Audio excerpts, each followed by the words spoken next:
Ini teman-teman salah satu contoh pohon kelapa muda yang saya berikan garam dapur pada pangkal ujungnya seperti ini.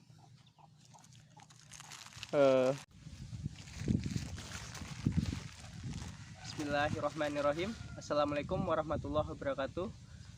Selamat pagi, selamat datang di channel Petani Muda Organik. Hari ini saya akan membahas sesuatu yang akhir-akhir ini ramai menjadi perbincangan di kalangan para petani, yaitu mengenai manfaat salah satu bumbu dapur untuk tanaman. Antara lain yaitu manfaat garam dapur untuk tanaman.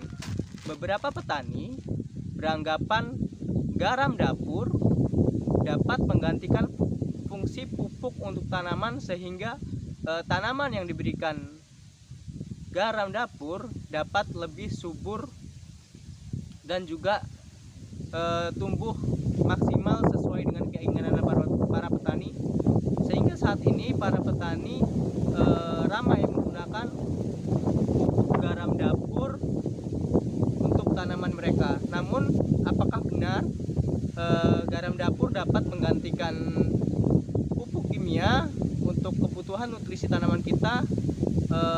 Untuk itu ikuti ulasannya sebagai berikut. Oke teman-teman, saya akan sedikit menjelaskan pemahaman saya kenapa air garam dapat digunakan untuk melakukan pemupukan tanaman teman-teman.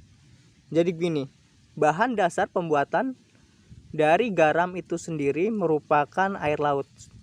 Dan air laut itu sendiri merupakan air yang paling banyak kandungan mineralnya dibandingkan dengan air-air yang lain. Menurut penelitian saya pernah baca, sekitar 90% mineral yang ada di bumi itu terdapat pada kandungan air laut. Itulah kenapa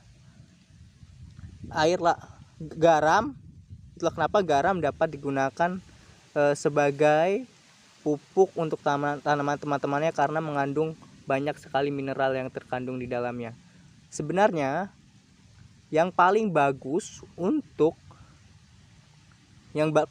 digunakan untuk pupuk tanaman bukanlah dari garam dapur itu sendiri, tetapi lebih baik menggunakan garam krosok yang belum melakukan proses pemurniannya. Kalau garam dapur itu sendiri sudah terjadi proses pemurnian dan pemutihan, sehingga hanya tertinggal kandungan natrium klorida. Tapi ini pun masih bisa digunakan untuk pupuk tanaman, karena kandungan natrium pada dosis tertentu dapat menjadi pengganti kalium untuk tanaman. Salah satu fungsi atau manfaat, beberapa manfaat dari garam itu salah satunya dapat juga untuk menstabilkan pH tanah. Itu kenapa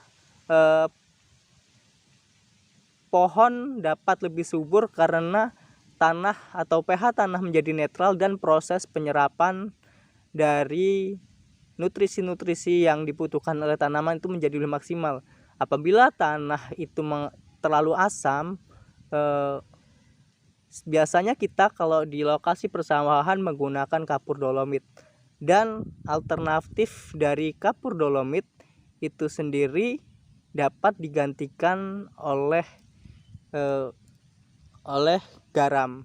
Itu kenapa mungkin alasan garam dapur dapat digunakan sebagai pupuk untuk tanaman, karena dapat menstabilkan tanah dan dapat memaksimalkan proses penyerapan unsur hara yang dibutuhkan oleh tanaman. Selain itu, setelah tanah itu menjadi netral, pH-nya akan dapat menumbuhkan banyak organisme-organisme yang dapat membantu proses kesuburan tanah dan juga proses penyerapan unsur hara tanah. Itu kenapa garam dapat dapat menjadi pupuk, bukan pupuk istilahnya ya, dapat menjadi seperti pendamping pupuk, bukan pupuk utama. Dapat dalam dosis kecil dapat menggantikan kalium dan dapat menstabilkan pH tanah. Saya sendiri sudah mempraktekkan pada tanaman kelapa saya dan alhamdulillah buahnya cukup maksimal seperti ini.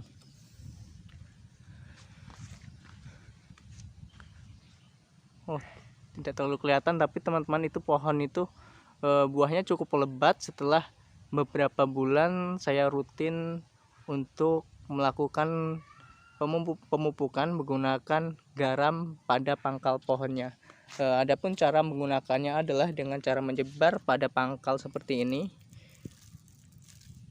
Hal ini kenapa dipangkal, tidak di piringan yang lebih yang jauh, karena kalau kita menaburkannya pada pangkal, pada saat hujan, garam itu tidak langsung terbawa jauh, tetapi masih nyangkut di akar-akarnya.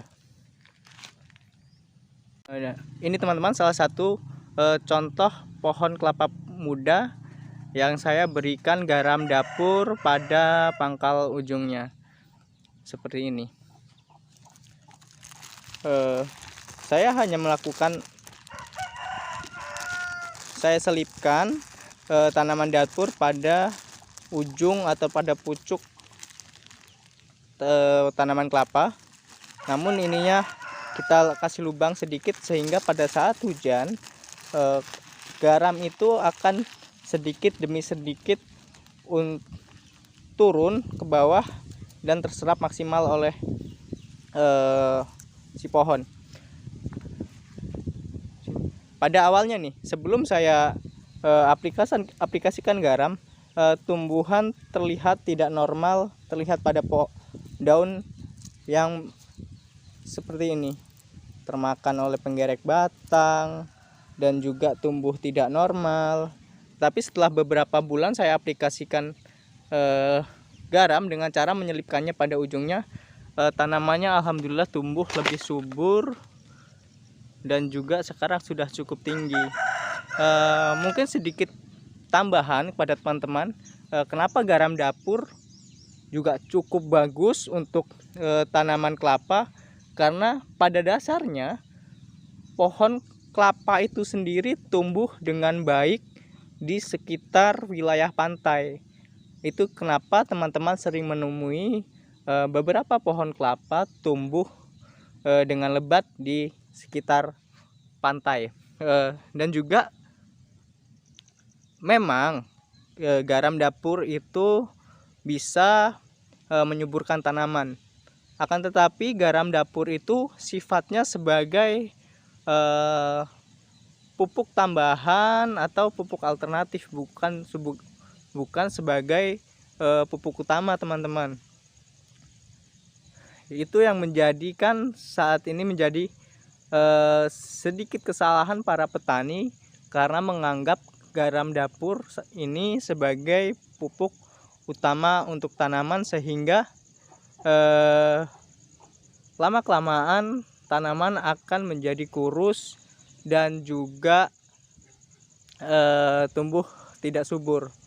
Selain itu, pengaplikasian garam yang salah juga dapat teman-teman. Selain itu, pengaplikasian garam yang salah juga dapat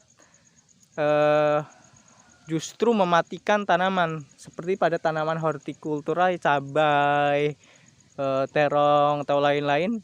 Jika digunakan dalam dosis yang tidak diukur dengan benar, dikhawatirkan justru dapat mematikan tanaman itu sendiri. Oleh karena itu, mungkin kita bisa menggunakan pupuk alternatif atau garam yang lainnya, namun kita juga harus bijak dalam mengukur dosisnya. Bukan mentang-mentang murah kita bisa menggunakan atau bisa mengaplikasikan garam dengan berlebihan. Itu juga tidak baik. Sesuatu yang berlebihan itu tidak baik. Mungkin itu saja teman-teman yang dapat saya sampaikan. Kurang lebihnya saya mohon maaf apabila ada kekurangan, saya mohon ampun. Saya akhiri. Wassalamualaikum warahmatullahi wabarakatuh.